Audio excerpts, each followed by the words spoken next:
the wall of virus identification and characterization. Soyanni Holness, University of the West Indies, Kingston. Good afternoon, everyone. I'm Soyanni Holness from Jamaica, and I bring to you warm greetings from the Caribbean. Unfortunately, I could not take the sun with me, but nonetheless, I'm enjoying the change in temperature.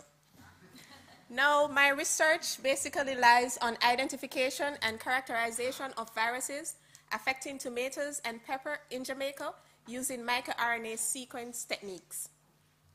Tomatoes and pepper are very important crops to us in Jamaica.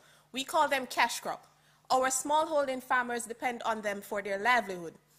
Now, if we have problem that is affecting the production of these crops, it is a problem to our economy. And one of the problems that we have is viruses. We know of several viruses affecting these crops, but I am hypothesizing that there are other viruses out there. And with this microRNA molecular technique, we can identify them. The most important thing is that you need no prior knowledge of the agent or the virus you're testing. This is crucial. It saves time, money, and energy, of course.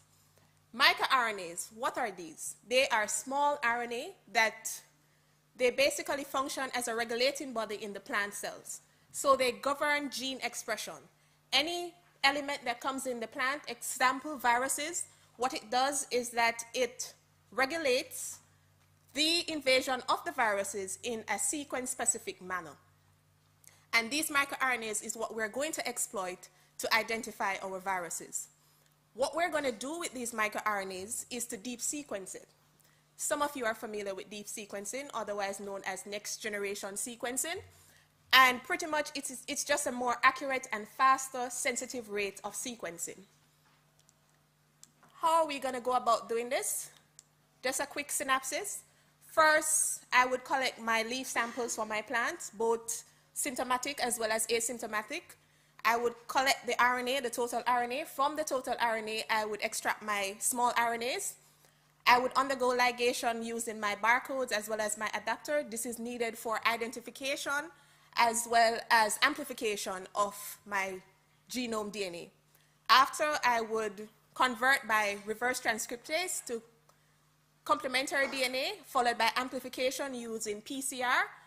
And now that I have my genomic DNA, then I can sequence. Upon sequencing, then I can remove all the aligned reads that aligns with my host genome, that would be my plant genome. After those are removed, then I can align it with the virus genome. Any of my unaligned reads, or otherwise known as configs that are not aligned, I would blast them in a nucleotide as well as a protein database to identify any new viruses established. Thank you very much. Please use the microphone. This is an extremely expensive method, so what pays it? Who shall pay for it? And in comparison to ELISA and PCR, why to decide the next generation sequencing? All right. Just as I mentioned before, we have traditional techniques like your ELISA, your PCR, but you need knowledge in order for you to identify your viruses. You need to know something to generate your antibodies. You need to know something to have your primers. With the deep sequencing, you don't need to know any knowledge. So that saves you time as well. Good wording. Thank you very much.